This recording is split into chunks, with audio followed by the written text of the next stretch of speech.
Humans are naturally drawn together. We gather, we trade, and we inevitably build bustling marketplaces to sustain our communities. But the moment a society begins to generate wealth, greed often follows. Wherever commerce takes root, the opportunity to exploit the vulnerable naturally appears. At the street level, this looks like a merchant quietly rigging a brass scale. Goods are secretly adulterated, and public walkways become cluttered with hazards that threaten the safety of every passerby. Because of this constant friction, a functioning society cannot run on autopilot. It requires an active governing authority to organize public benefits and protect people from harm.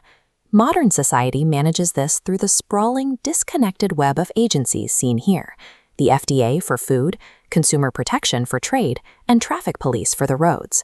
Yet centuries before these distinct bureaus existed, cities still had to find a way to keep the public safe and trade fair. Rather than fracturing responsibility across dozens of different offices, early Islamic civilization developed a unified framework to handle it all at once. This system relied on a specific principle of social order that moved oversight from the distant courtroom directly to the street corner. That entire system was known as Hisbah.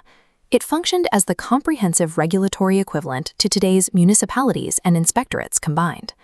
At its core was a proactive legal philosophy: enjoining what is right when it is neglected by the public, and forbidding what is wrong when it becomes widespread.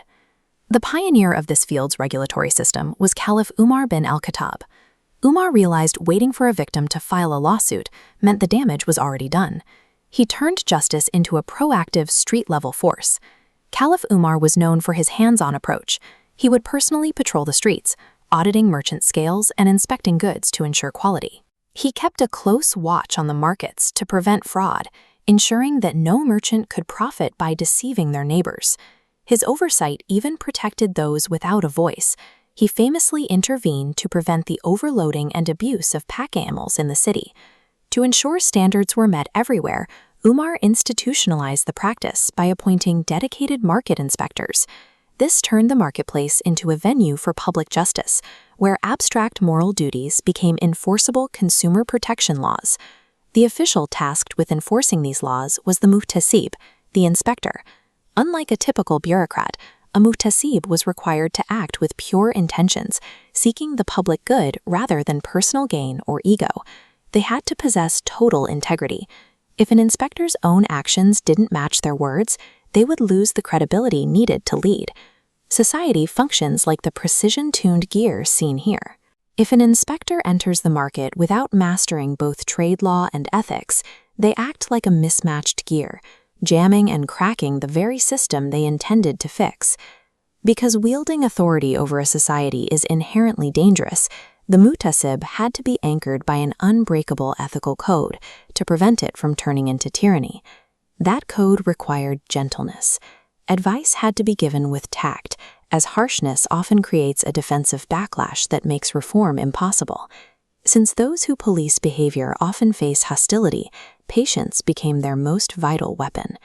This ripple effect illustrates the need for consequential awareness. A reformer must calculate how a single fix might trigger a cascade of negative outcomes across the rest of the network. This awareness ensured that fixing a minor problem didn't inadvertently create a much larger disaster for the city. The legacy of Hisbah shows early Islamic civilization didn't just invent the mechanics of municipal law. They proved that true civic protection requires authority to be paired with deep empathy and a sincere desire to do good.